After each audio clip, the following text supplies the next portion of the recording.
ابراہیم کے قدم لگے ہوئے ہیں.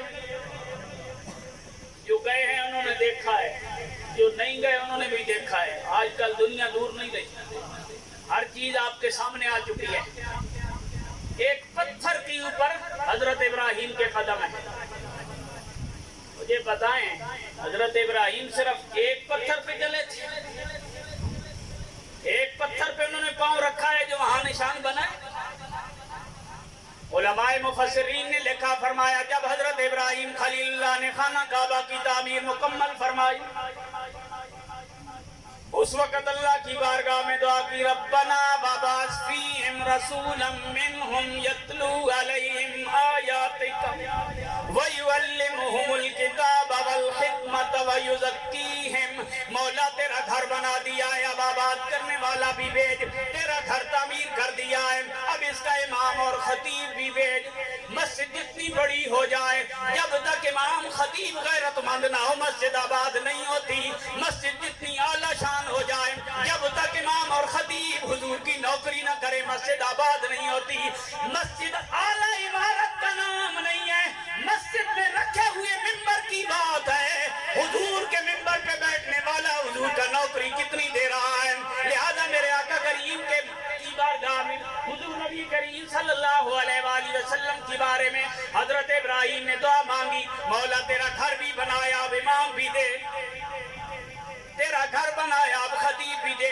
یہ پہلے بھی امام و خطیب آئے ہیں, پہلے بھی امام آئے ہیں, اب مانگ رہے ہو. حضرت ابراہیم نے کہا باری تعالیٰ پہلے آتے بھی رہے, آباد کرتے بھی رہے, کعبہ آباد بھی ہوا, لیکن پھر یہاں لوگوں نے بت بھی رکھے ہیں. میں ایسا خطیب مانگتا ہوں, ایسا امام مانگتا ہوں جو آ کے تیرا گھر بنائے, قیامت آ جائے لیکن پھر بت نہ آئے. یہ دعا جس وقت حضرت ابراہیم نے مانگی نا, اس وقت جس پتھر پر پاؤں تھے وہ پتھر بھی نرم ہو گیا. وہاں پہ نشان ہے. حضرت عمر طواف کر رہے تھے, حضرت ابراہیم کے قدم نظر آئے تو حضور کی دعا بھی نظر آئے. حضرت ابراہیم کے پاؤں دیکھے, نشان دیکھے, ان کی مانگی ہوئی دعا یاد آ گئی. حضرت فاروق اعظم رضی اللہ تعالیٰ عنہ حضور کی بارگاہ میں آیا کہ عرض کیا, یا رسول اللہ یہ جو مقام ابراہیم ہے, ہم طواف کرنے کے بعد ہم یہاں 2 نفل نہ پڑھ لیں؟ طواف کرنے کے بعد ہم 2 نفل نہ پڑھیں؟ حضور نبی کریم صلی اللہ علیہ وآلہ وسلم کی بارگاہ میں ادھر عمر آئے, ادھر جبرائیل آ گئے. حضرت جبرائیل امین وہی لے کے آئے, محبوب جو عمر کہہ رہے ہیں وہی کرو.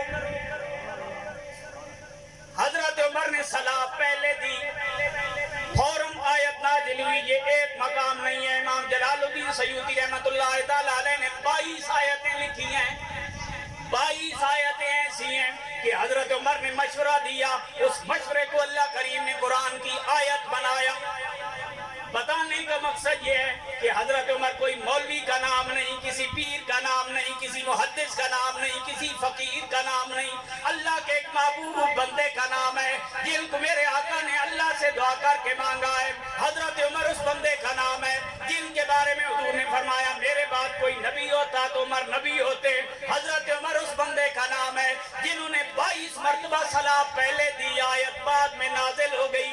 جیسا مشورہ حضرت عمر نے دیا ویسا ہی پھر قرآن کا حکم آ گیا. اتنے اعلیٰ مقام پہ فائد ہونے والے حضرت عمر ہر نماز کے بعد اللہ کی بارگاہ میں دعا کرتے, مولا مجھے مدینے میں موت دے, شہادت کی موت دے, مدینے میں موت دے. سے آپ اندازہ کر لیں مدینے میں مرنا کتنا بڑا کام ہے, کتنی بڑی سعادت ہے کہ بندہ اسٹیج پہ فائد ہو اور پھر وہ مدینے میں مرنے کی دعا مانگے. کیونکہ حضرت عمر کو پتا تھا, میرے قریب نے فرمایا, حضور نے فرمایا قیامت کا دن آئے گا, سب سے پہلے ہماری قبر کھلے گی, سب سے پہلے ہم قبر سے باہر تشریف لائیں گے, پھر صدیق اکبر آئیں گے, پھر سیدنا عمر آئیں گے. حضور نے فرمایا میرے دائیں ہاتھ میں صدیق اکبر کا ہاتھ ہوگا, میرے بائیں ہاتھ میں عمر کا ہاتھ ہوگا.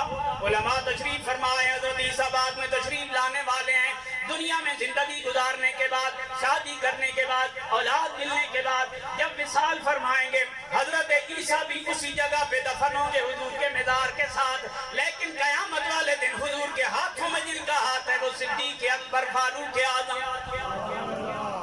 یار یار نبی دے عاشق کوئی تسے نہ چارا ورگا نہ کوئی ہویا نہ کوئی ہو سی ان چوں یاراں ورگا نہ اس دھرتی پیدا کیتا ان جان نثاراں ورگا آزم شان صدیق